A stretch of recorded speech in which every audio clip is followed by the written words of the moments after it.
یہ میری خوش قسمتی کہ میں حضور کا امت ہوں، ساری زندگی اس کا شکریہ ادا کرتا رہوں تو حق شکر ادا۔ ہم حضور کی امتی، نبی انتظار کرتے رہے، نبی منتظر رہے۔ حضرت خلیل اللہ کی بارگاہ میں پکار رہے ہیں، ربنا وابعث فیہم رسولا، مالک رسول بھیج دے۔ وہ کہتا ہے لیسا بفظ ولا بغلظ، وہ ترشرو نہیں ہوگا، سخت مزاج نہیں ہوگا، ماتھے پہ شکنے لانے والا نہیں ہوگا، وہ پیار بانٹنے والا ہوگا۔ بس وہ آیا چاہ رہا ہے۔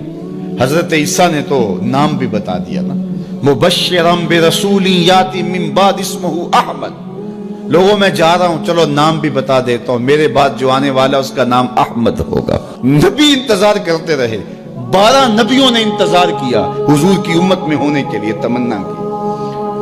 نستورہ راہب انتظار کرتا رہا، بحیرہ راہب انتظار کرتا رہا۔ شب ہجر کی سختیاں کوئی اس سے جا کے پوچھے، تیری راہ تکتے تکتے جسے صبح ہو گئی۔ زندگیاں گزار دی انہوں نے۔ سلمان فارسی کی کہانی سن لو، مجوسی کے بیٹے تھے، حق کی طلب میں نکلے، باپ نے گھر سے نکال دیا، ایک پادری کے پاس جا کے رکے، زندگی بھر اس کی نوکری کی۔ جب اس کا آخری وقت آیا، اس نے کہا میری تدفین کے بعد غموریہ چلے جانا، وہاں کا پادری خدا رسیدہ ہے، تجھے اس سے کچھ مل جائے گا۔ کہتے میں وہاں سے غموریہ آ گیا، پھر اس پادری کی ساری زندگی خدمت کی۔ جب وہ مرنے لگا تو اس نے کہا کوئی ایسا شخص نہیں ہے جس کے پاس اب میں تجھے بھیجوں، لیکن نبی آخر الزماں کے ظہور کے لمحے آ گئے، تو یہاں سے یثرب چلا جا، وہ اس نبی کی ہجرت گاہ ہوگی، تیری زندگی سنور جائے گی، تو نے بڑی محنت کی ہے، بڑی نوکری کی ہے میری۔ کہتے میں نے اس کو کہا کہیں ایسا نہ ہو میں دھوکہ کھا جو مجھے کوئی نشانی بتا دے۔ اس نے کہا 3 نشانیاں ہیں، ایک صدقہ نہیں لے گا، دوسرا ہدیہ رد نہیں کرے گا، تیسرا 2 کندھوں کے درمیان مہر نبوت ہو۔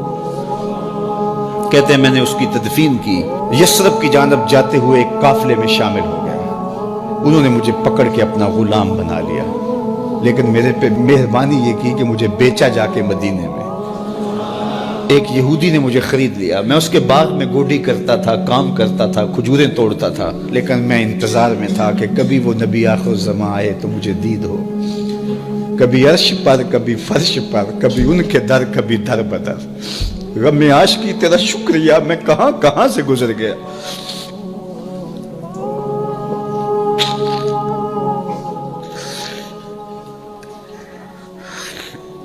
کہتے ہیں ایک دن میں اپنے باغ میں کھجوریں توڑ رہا تھا کہ ہواؤں میں مستی پیدا ہو گئی اور ہر سمت سے طلع البدر علینا کی صدائیں گونجنے لگی۔ میں سمجھ گیا کہ وہ لمحے آ گئے، میں نے چھلانگ لگا دی اور دوڑ پڑا۔ میرے آقا نے سمجھا شاید غلام بھاگ گیا، اس نے دوڑ کے مجھے پکڑ لیا۔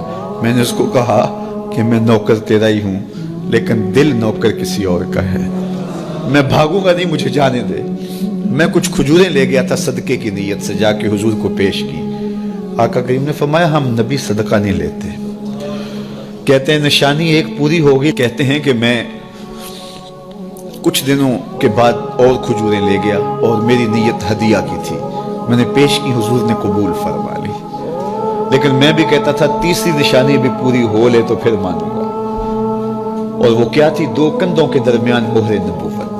کہتے ہیں ایک دن حضور میرے باغ میں آئے اور آقا کریم نے اپنے مبارک کندھے پہ چادر رکھی ہوئی تھی اور چادر کی اوٹ میں مہر نبوت چھپی ہوئی تھی، اور میں پیچھے ہو کے دیکھتا تھا، اور میری آرزو یہ تھی کہ کوئی تیز جھونکا ہوا کا آئے اور چادر ہٹ جائے اور میں مہر نبوت کی زیارت کر لوں۔ حضور میرے ارادہ قلب سے آگاہ ہوئے، فَأَلْقَى إِلَيَّ رِدَاءَهُ، حضور نے چادر اتار کے میری جانب پھینکی اور پھر ایسے رخ کر کے فرمایا انظر الی ما امرت بہ، اس پادری نے جو بتایا تھا دیکھ لے آ کے۔ تو کہا میں نے دیکھا کہ حضور کے درمیان۔ پیارے دوستو، ثواب کی نیت سے ویڈیو کو لائک اور دوستوں کے ساتھ ویڈیو کو شیئر کرنا نہ بھولیے۔